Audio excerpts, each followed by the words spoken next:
First of all, thank you everyone for joining the panel. I think this being the curtain raiser is going to be setting the tone for this particular theme in many different ways. So before I kind of get started with the topic and ask our panelists certain questions, what I would like to do is introduce the panel. So I'll start with Ela. Ela has over 23 years of experience of working with the UN in various capacities and various regions of the world, while she's being an experienced journalist as well. She's worked with the Forbes and the Far Eastern Economic Review in Central Asia and Southeast Asia. So therefore, she has a lot of exposure to the ground realities. And Ela has managed several global, complex, and regional and country programs on gender, crisis prevention, governance, health, development, and climate change, both in Africa, Arab, and also the Europe. Prior to joining the UN Women, Ela was the Global Partnership Advisor on Climate Change for UNDP in Africa, Global Knowledge Management Coordinator on Crisis Prevention, and Gender Expert for UNDP in Asia Pacific, as well as the Global HIV/AIDS Specialist for providing advisory services on gender and human rights.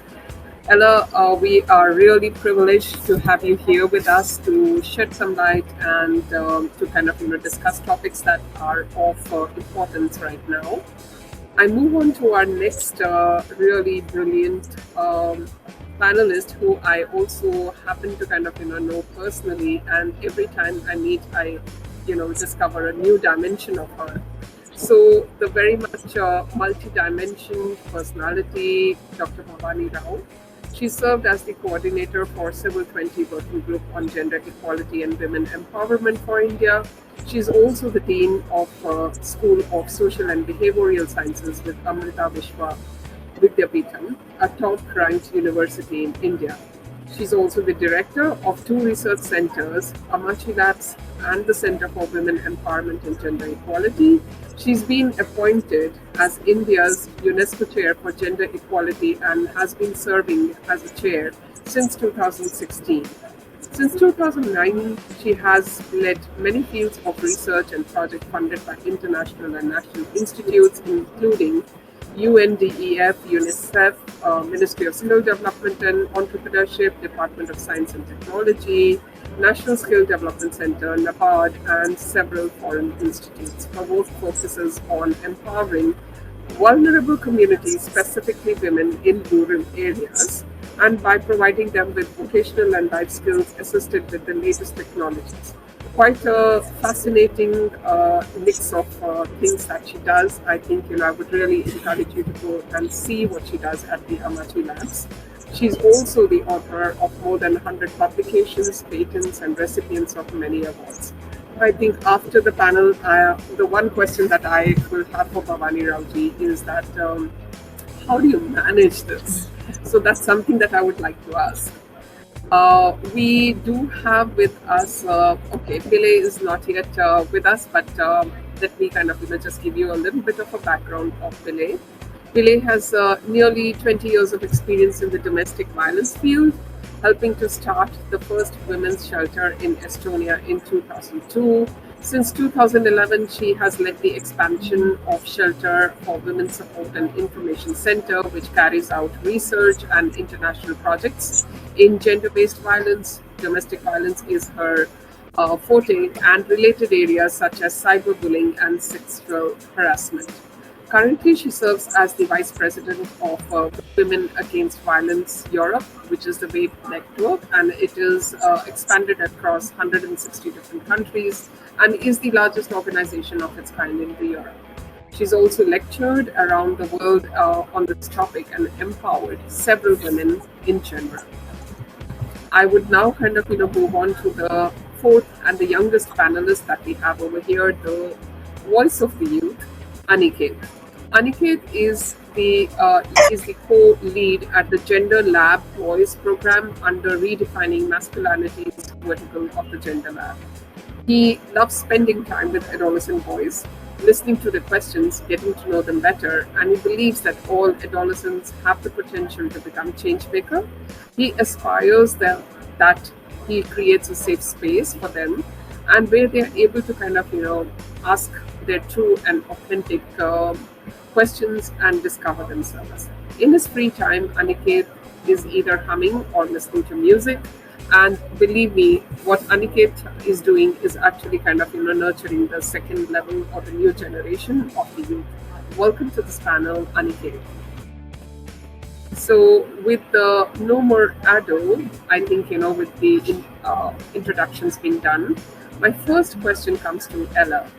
Ella, can you provide us with an overview of the progress that has been made to achieve gender equality globally?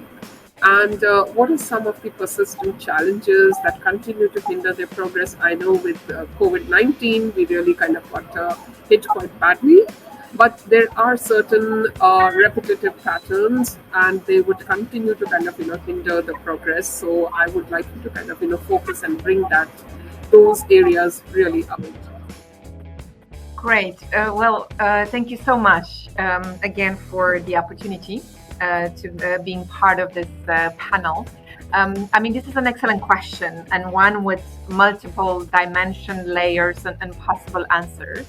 But let me start by saying that indeed gender equality has gained a considerable attention in recent years.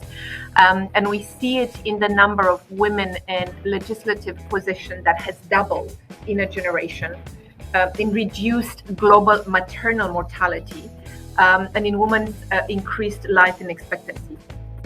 For example, just recent data showing us that 155 countries now have laws on domestic violence. There are 140 that have legislation on sexual harassment in the workplace. So these are all to be celebrated in a way, but there's still much work to be done in breaking down barriers that hinder and prevent true equality between men and women. And I think without strong commitment from the global community, the government, civil society, private sector, gender equality really remains more of an unrealized goal.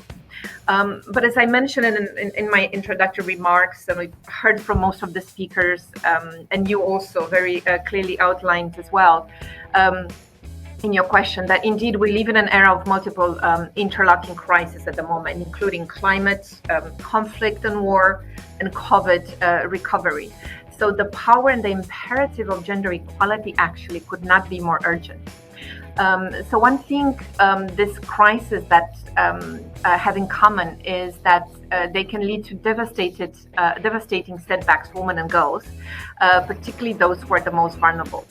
And adding to that, the prevalence, and it's a very growing gender backlash in many countries around the world.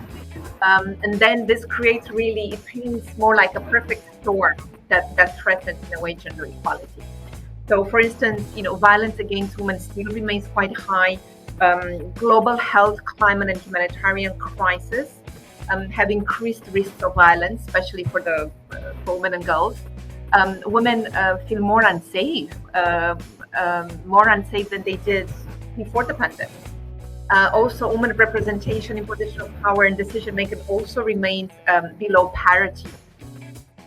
So, however, we know that the world with only one wing that really spurns the power of women leadership can never rise to the challenge of this crisis and can never soar actually past them. Amma often explains that the ultimate goal of women's empowerment is to achieve a state of balance between the genders within society. Like the two wings of a bird, women and men are equal value. I love that reference and the way Amma so beautifully explains. Without the perfect balance, humanity will not be able to advance.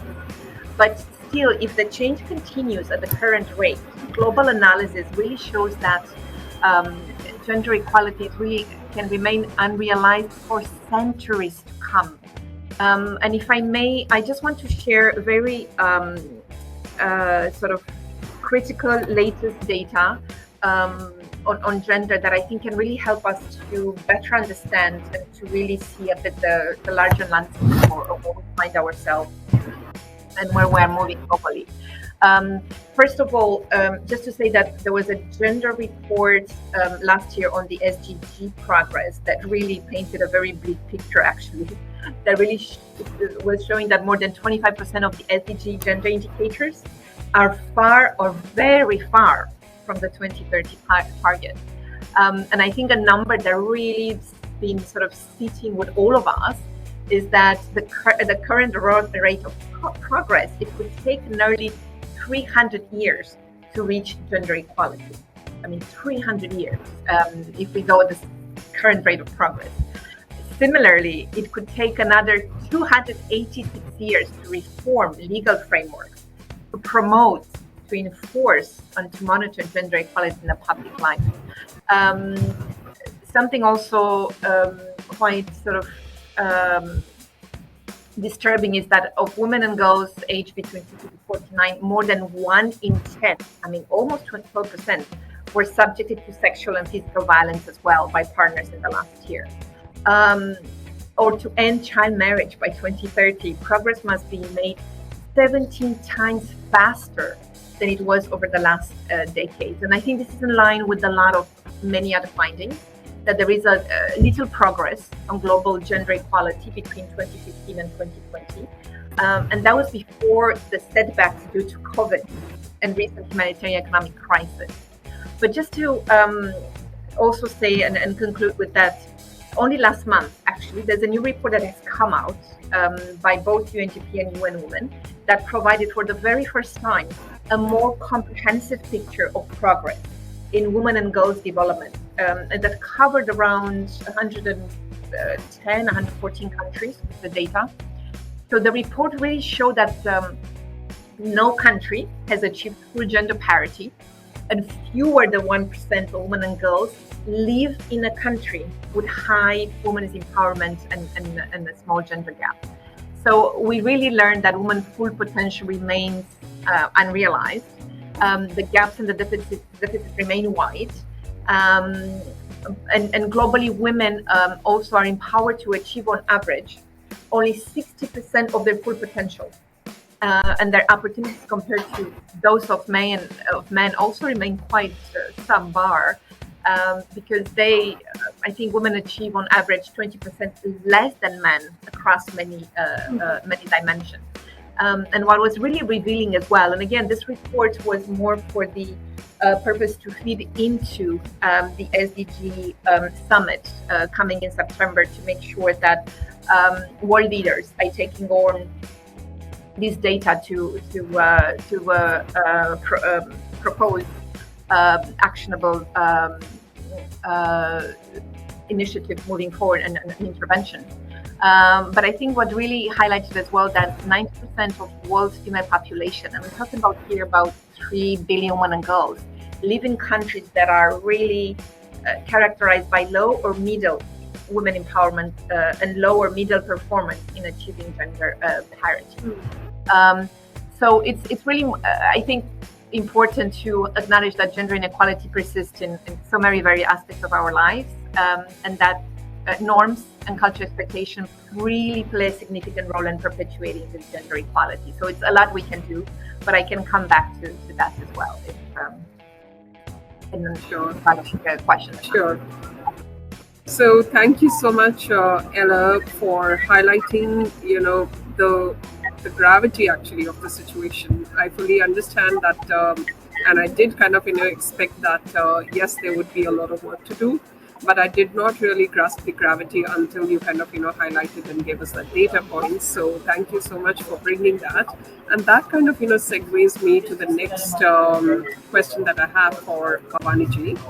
Bhavani ji, as a part and member, which is kind of leading the C20 initiative on gender equality and disability, I had one question for you, and that was that what mechanisms exist today for citizens and the civil society to actively engage with UN's work, because eventually I think UN alone is not going to be able to manage like, for example, if you need progress 17 times faster, uh, where are those, where are those structures, where are those vehicles that we can kind of, bring together and collaborate, and then also kind of, hold the UN accountable. So I was wondering if Bhavani ji could kind of, throw some light specifically when she has been kind of, working with the C20, to what kind of mechanisms exist today for citizens and the civil society to actively engage with the UN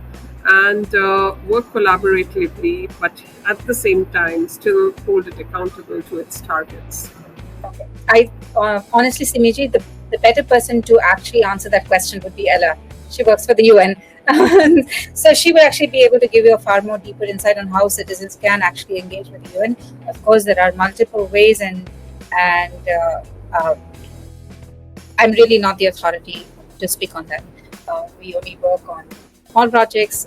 So what I would really like to do is to reflect on some of the work that we have done on C20 and what has really emerged as something that is important for all of us to take away from the C20 dialogues. If you don't mind, I will shift the question, going back to what we really learned from the C20 dialogues, especially in the light of gender equality. On the UN engagement, I'm sure Ela will do a much better job of answering that question. So first, let me say Happy Independence Day to everyone. Independence Day to you. And congratulations for this wonderful event that you're hosting for Better Time.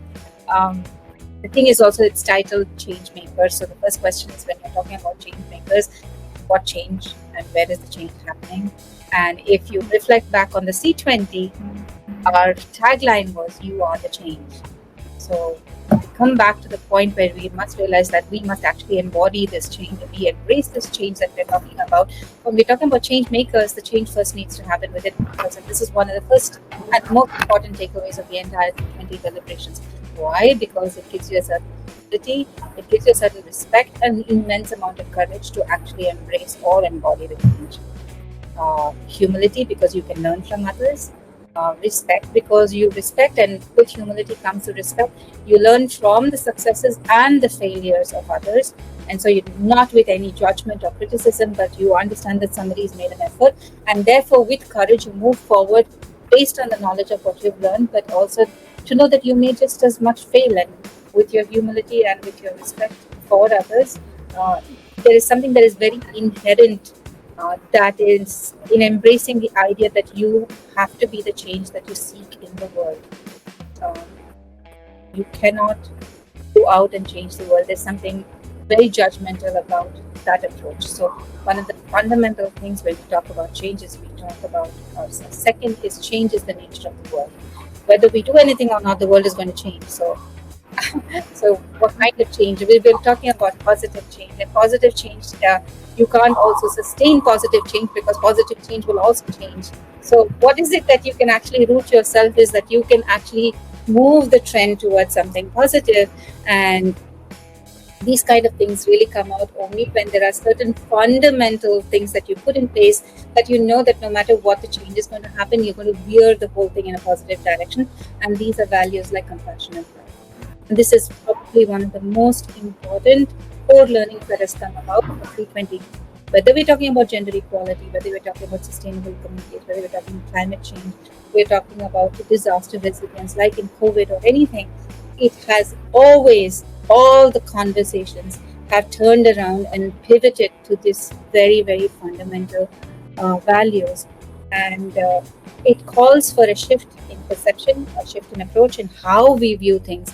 And because it's Independent Day, I will just pull out a small example of how you can actually shift your relationship between people, between ideas, between entities, so that you bring compassion into play. Like today is Independence Day, and those of you who know that India is traditionally revered as Mother India. She is a female form. She's worshipped as Bharati, the Divine Mother. And what this does is changes our relation to something that's sacred. Mother nourishes us, protects us, and we in turn love, respect, value our mother. So it shifts our relationship with the land we live in from something that is power-based to something that is based in love and compassion. So it's not that we have power over the land, but we are bound to land in compassion. And when values like compassion, when that becomes the basis of whatever work that we're doing, whether it's gender equality, whether it's land rights, land protection, no matter what happens is that we don't leave anybody behind. There is no other. You are not in a group that you have your own separate identity and somebody else has an identity, and your identity and your problems are more important than anybody, but you tend to take everybody, which is why I think one of the most powerful recommendations that came out through our C20 deliberations in gender equality is to engage men and boys in the conversation towards gender equality. You do not leave anybody behind, you include them in the conversation. So whether we're talking about gender equality, we're talking about any kind of justice, equality, inclusion, we bring everybody into the conversation. It's not the conversation of a few, it's the conversation of all. And when you root yourself in these kind of values, you cannot but have inclusion, because the hallmark of compassion and love is inclusion. So, and you know that this time in C20, over 16 working groups came together to talk about all kinds of topics, and gender equality started as gender equality and disability, and then split up into gender equality of women's empowerment and disability. But no matter, and even SDG plus 16 plus, and all these working groups, went all over the place, and all the recommendations, and came back to the key factor. If we are to realize Vasudhaiva Kutumbakam, we know that one of the key tenets of Vasudhaiva Kutumbakam will be gender equality. And for that to happen, we need to come back to love and compassion. And I'd love to tie this back to something that is from a very, very feminine text. So in India, you have the 1,000 names of the Divine Mother. So you worship the Divine Mother. It's a very feminine. It's a slightly feminine shift to the approach. And so that's why I'd like to bring this in, because we're talking about gender equality. And it's not just about women and men, but it's about approaching the entire world, inside and outside, from a slightly feminine lens. So in the Lalita Sahasranama, they say that the Divine Mother is embodied in 3 kinds of power. And the mantra goes as Om, Ichha Shakti, Jnana Shakti, Kriya Shakti, however. My salutations to the power of intention, the power of knowledge, and the power of action. Any change requires this kind of power, these 3 kinds of power. What are the kinds of power? The power of intention. Your intention must be rooted in compassion, inclusivity, bringing everybody together. That is the power of intention. Your intention has to be spot on. With that, you need to act. How do you need to act? You need to have knowledge, data. Everybody, all the gender equality conversations, we're talking about data. We need to know what is happening. You need to have facts and figure knowledge. You also need to have an empathetic knowledge to be able to connect to the other, to be able to join the other person at their level. So 2 kinds of knowledge. One is hardcore data, and the second is the kind of knowledge that you have an understanding of people that comes with long-term understanding and intuitive, intrinsic knowledge. The third is the power of action. And what kind of action are we talking? We're talking about altruistic action. Action with the best of your capacity, with the knowledge that you have and the best of intention, knowing fully well that everything that you may do may actually fail. Right? So there has to be some level of detachment and altruism, where you are not actually gaining or necessarily benefiting from whatever you do. This also gives us, to some extent, some amount of integrity with whatever it is that we are fighting for or whatever we are asking for. And these 3 things will come to fruition when the funneling and the fueling force is actually compassion.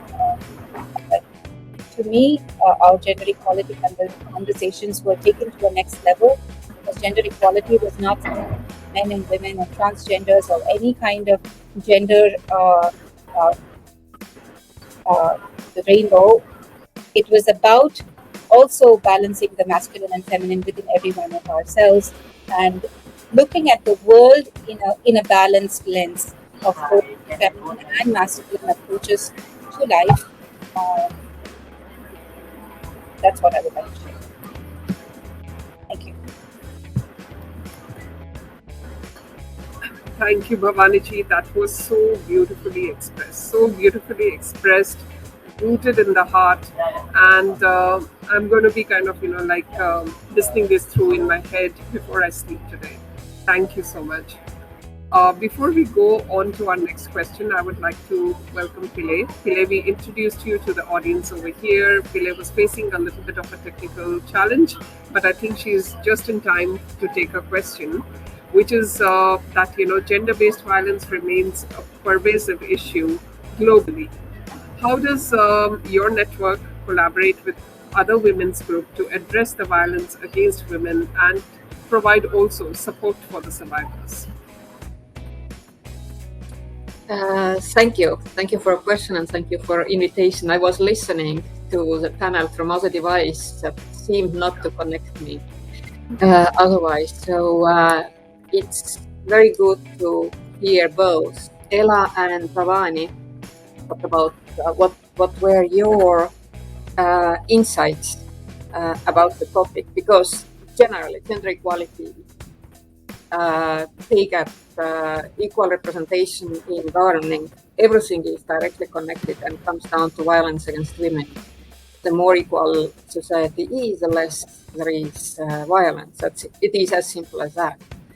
So WAVE network is pan-European network, which means it's not only European Union countries, but 46 countries and over 160 civil society organizations are members of it.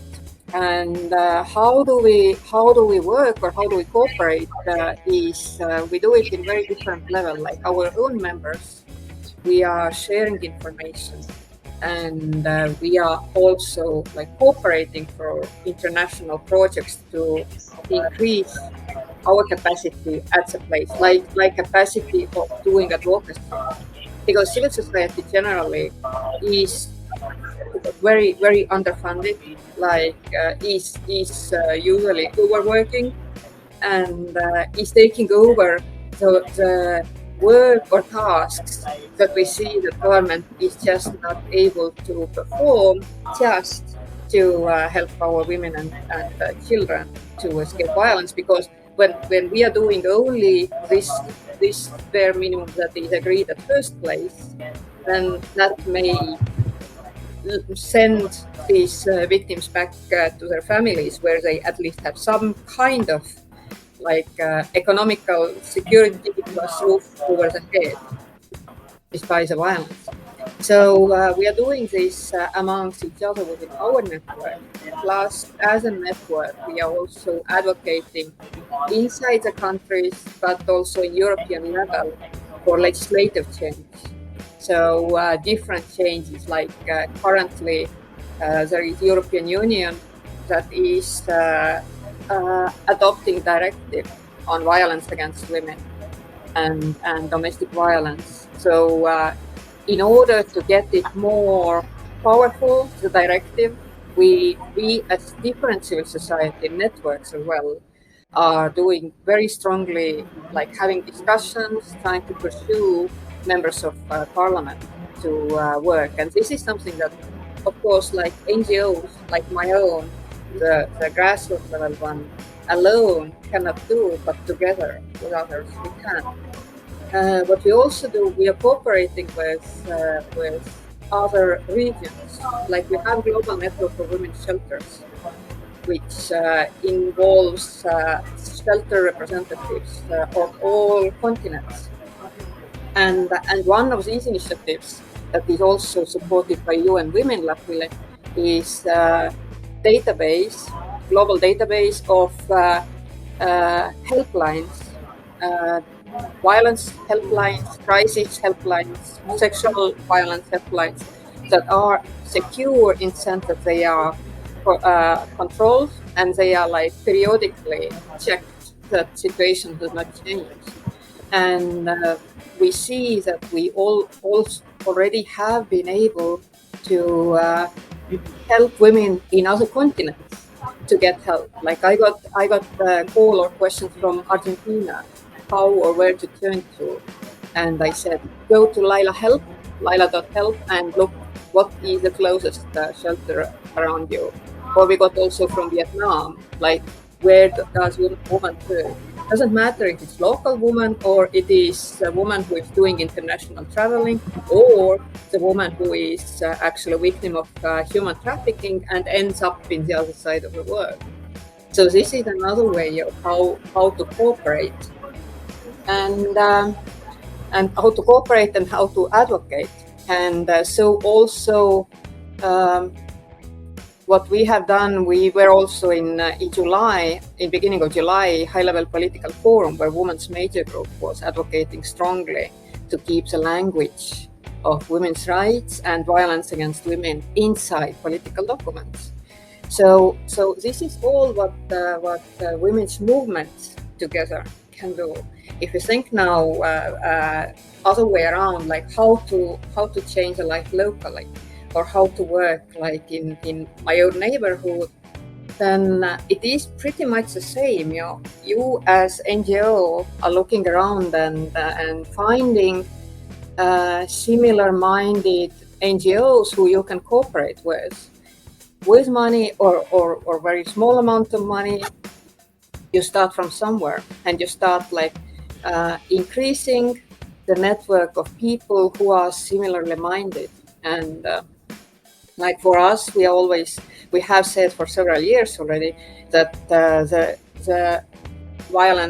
ending violence is not only in women's hands. We need to get male allies and men to speak loudly against it. So that's what we have been doing, and that's what every civil society inside whatever country or county you are should look for, and encourage everybody to speak, and just to speak, and to find if in your region there are other similar profiled NGOs or yes, like similar-minded ones, so you can join forces and then look, okay, which could be next level umbrella organization you could possibly join in order to gain the knowledge. Because most of us may know and usually know what we should do or what is best way of working, but in this international discussion, it comes the solutions that are coming out would be some that you have never been thinking about. For me, always the most interesting is to listen to Asian countries or African countries, because they are so much more creative. It's very easy, I don't know, to figure out things, services, when you have a lot of money, like when you have a lot of money. But the creativity comes from really ones who do it so creatively. Not that I encourage not to have money, but it is reality where we are. So yes, I think I encourage everybody to just look around and look outside. You have always allies. The question is, how do we find these allies? And to be vocal, because each and every little sound we make is actually either helping to make the change or helping to keep changes that we really do not want to see, but we may unfortunately see, like previously said, authoritarianism, to keep this away and to keep still like human rights in focus. So far, thank you. Thanks, Pille. I think a lot of reflection and a lot of truth in what money can do, what intent can do, and how building allyship with the men and boys is so important to kind of achieve what we want to do. And that kind of brings me to Aniket. Aniket is actually working towards that aspect. And Aniket, I would like to ask you that gender equality efforts always emphasize, or sometimes emphasize, engaging men and boys as allies. And what is it that you're doing to bring this out, and how are you going around it? Specifically when we look at collaboration with women's groups, and how do you promote positive masculinity, and also challenge harmful gender norms that really kind of lead to a lot of societal problems that we face, whether it is domestic violence or gender-based violence, or even just like sexual harassment. So over to you, Aniket, with this very, very solemn question that I have for you. Thank you, Simi ji. Thank you for having me on this panel. I think it was not even 4-5 months ago that I was sharing a space with you and Bhavani ji in Kashmir for the policy recommendation or policy consultation. It's great to be here, and it's also encouraging to see that you also want youth voices to be heard, and you want to really amplify them, and that kind of emphasis is really encouraging for us. I think as the Gender Lab, as an organization working in gender, like many organizations, we also started with empowering women and girls. We have a program in which we empower adolescent girls, school-going girls, through a leadership program. And this very program is also delivered by women who are part of the Gender Lab Fellowship. And we also are trying to, we also have a journey for the fellows where they are also able to question their own gender biases, right? So I think that is how the work started, and what we are hearing more of is that many other organizations also started their work in this with this approach. And in 2017, after listening to the schools we work with, after listening to the advisors that have been our well-wishers for a long time, we started working with boys in the same schools in which we used to work with girls, right? And when we started this work, our approach was to tackle gender-based violence. I think that was our key objective, our aim towards which we were working.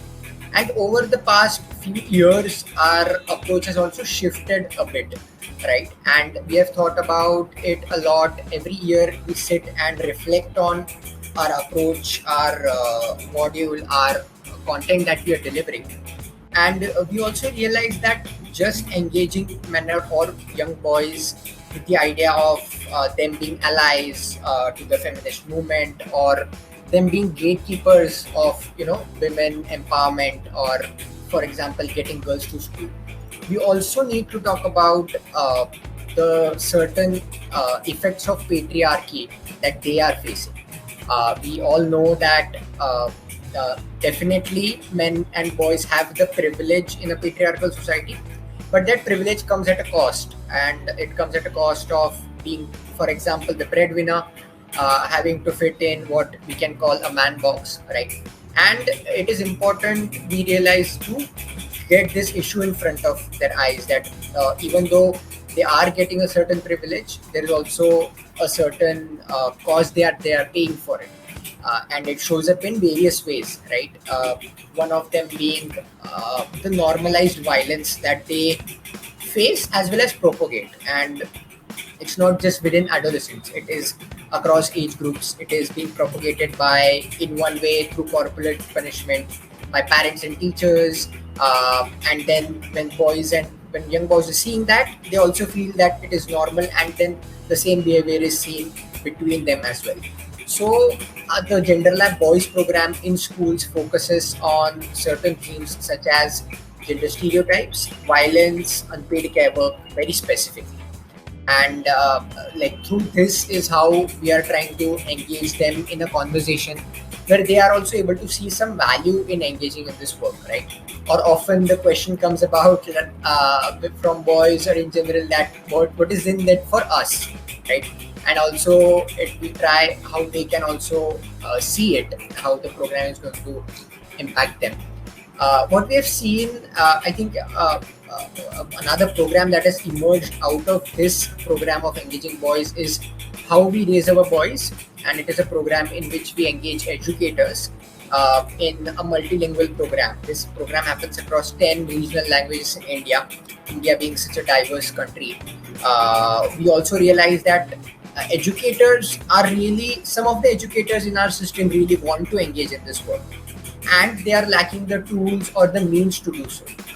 And then what we started with is a program for them to be able to create a gender sensitive space with the children with whom they work. So that was another program that we started with. And I think in both programs we have really learned a lot, and our approaches have also shifted a lot. And what we have also seen is that multiple organizations want to start working with men and boys. as I said, that many organizations start their work with engaging girls and they realize, okay, the men and boys who are also within the same family, the girls of which we are engaging, the women of which we are engaging, they also need to be equal participants in this change that we are trying to make.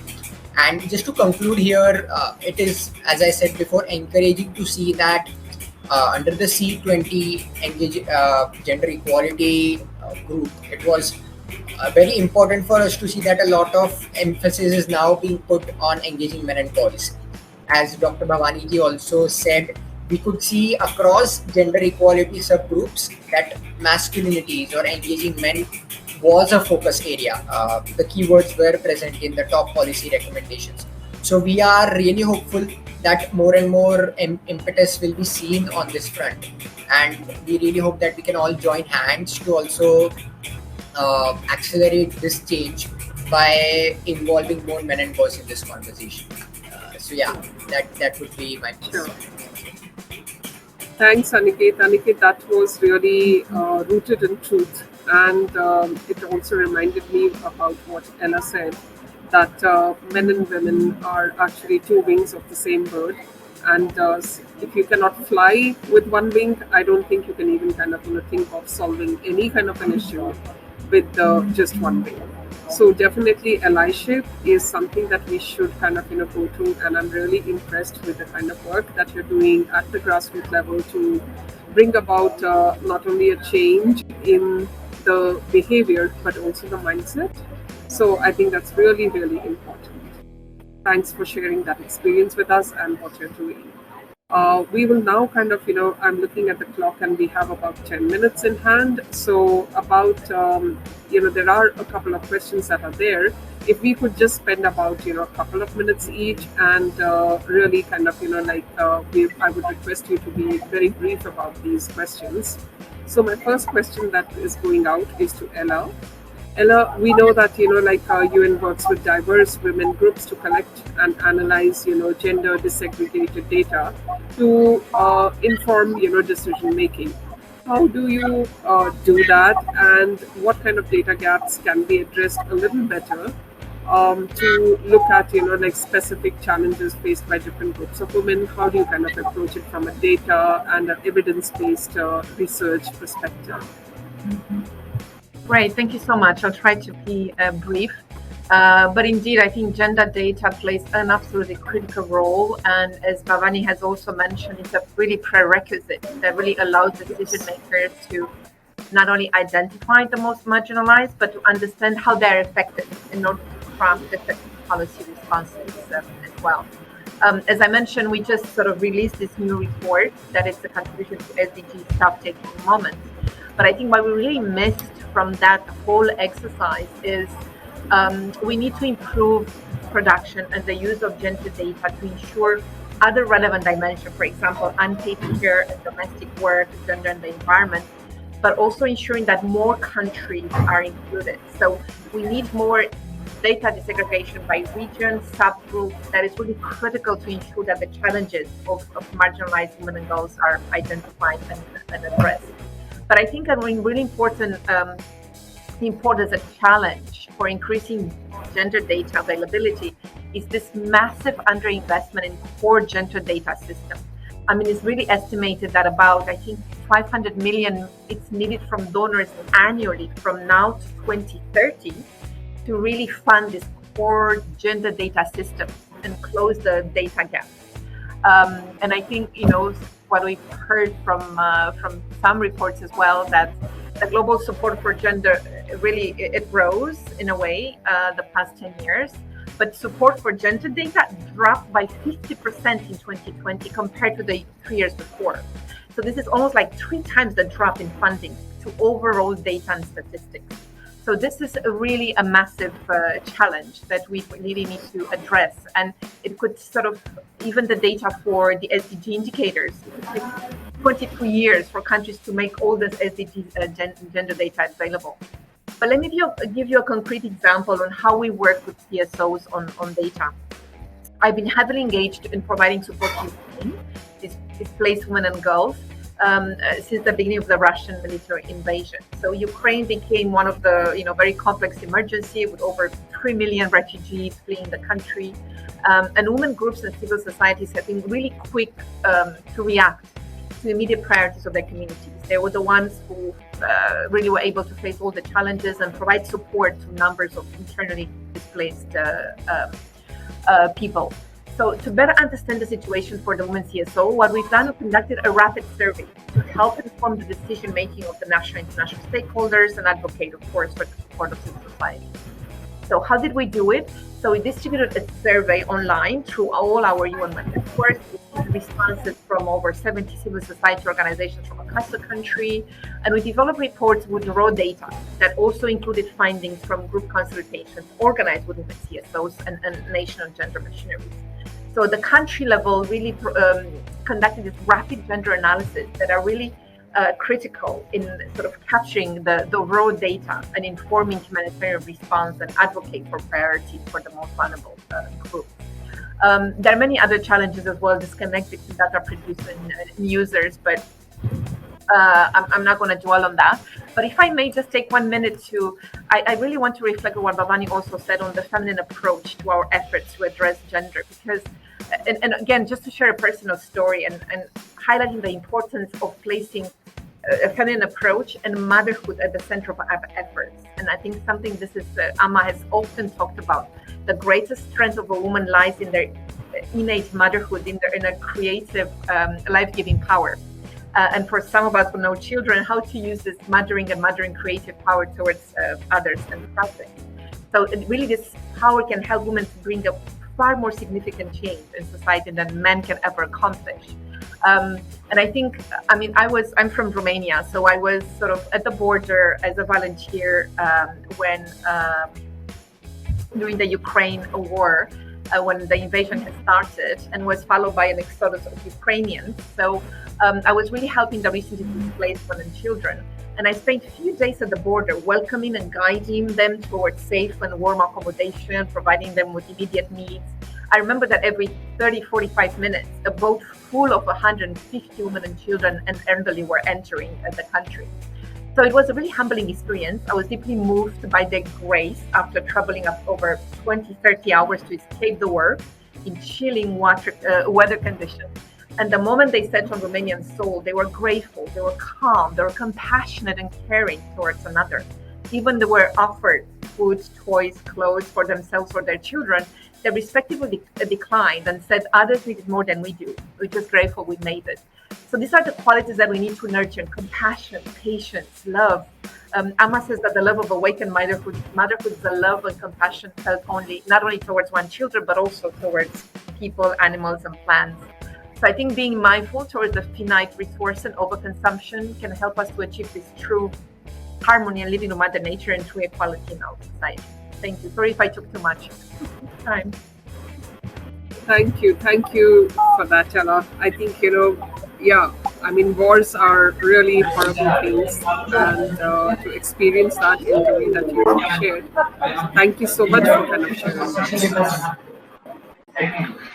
So I'll move on very quickly to the next question that I have for Aniket. And Aniket, if you could kind of tell us about examples of campaigns or programs that you may have kind of worked with. And again, just reminding you of your time. We can just kind of have it for about a minute or so.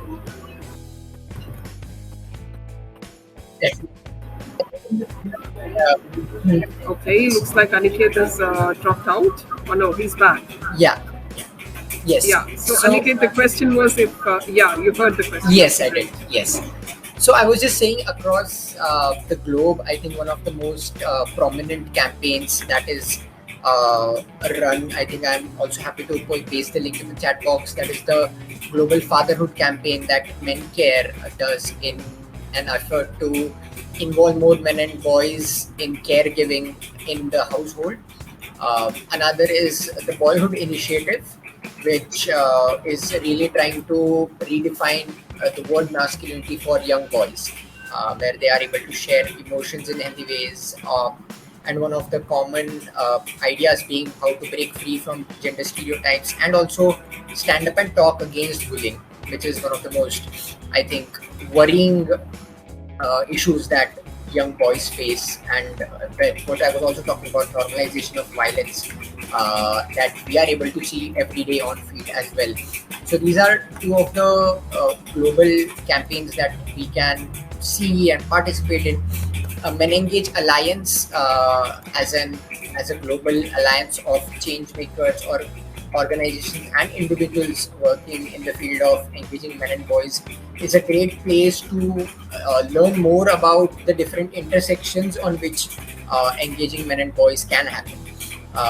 And that goes from very local issues to global. And finally, within India, Rohini Nilekani philanthropies are really keen on promoting work of engaging men and boys, and they are approaching the work from a learning perspective.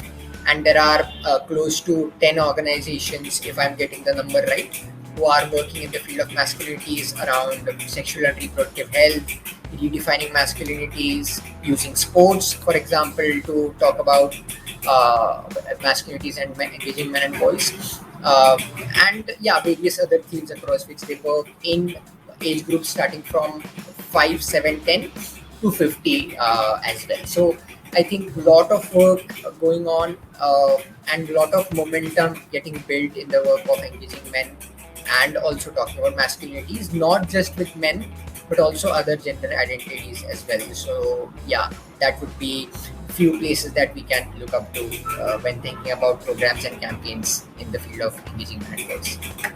Thank you, Aniket. Thank you for sharing that. I'm sure, and we wish you all the very best for taking that forward and also gathering a lot of more momentum from the communities that you work with.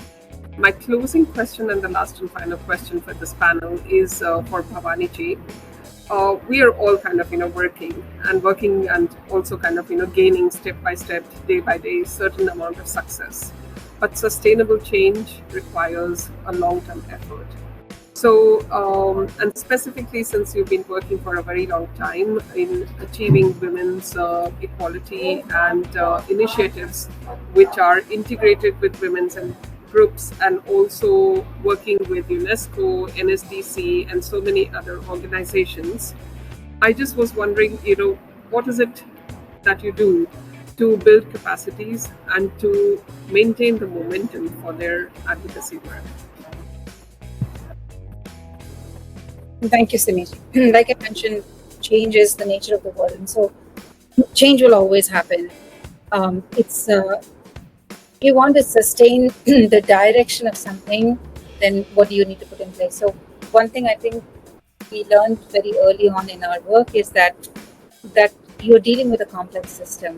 When you're talking about gender equality, even if it's something as like economic empowerment, education, no matter which field you touch, everything is linked to everything else. It's linked to health, education is linked to health, it's linked to economic status, it's linked to your social, cultural beliefs of your community. It's a complex system. And so when you design a solution, you have to make sure that your solution has a systems approach. So a cookie cutter approach may work in one place, but will definitely not work in another place. And a cookie cutter approach can get you a very single wanted result, but a whole bunch of unwanted results. So it's like, what is the change that you're really seeking? If you're really seeking something that is much larger, like a well-being perspective, and not just that you want to raise one metric from one point to another, you really have to take a systems approach in designing your interventions. With that, change, when you bring any intervention, it is to cause change. So when the system changes, you are at point T1. From T0, you've implemented a change on a system. Your system has shifted. You want your system to shift. So your system changes and shifts. At T1, you have a different system. So your implementation, which was valid for T0, may not necessarily be valid for T1. So you have to then shift your intervention to T1. So you're talking about interventions that also shift as your system shifts. That is the only way to really keep nudging the change in the direction that you want it to go. Thank you. Awesome, Bhavani ji. I think this was so beautifully kind of put. It's funny. Yeah. The framework was Yeah. it's called awesome. It's funny. It's a fun. Sorry. Yes, but I think that's something that perhaps people who work on the ground for a very long time would kind of see that the cookie cutter approach never kind of works. There's always customization. There's always a human centric and a systems approach that one needs to take. But I loved it the way that you put it, that when you move from T0 to T1 to T1 to T2, every time there is a need for an innovation, need for a something different to happen. So thank you so much for sharing that thought and bringing it to the front.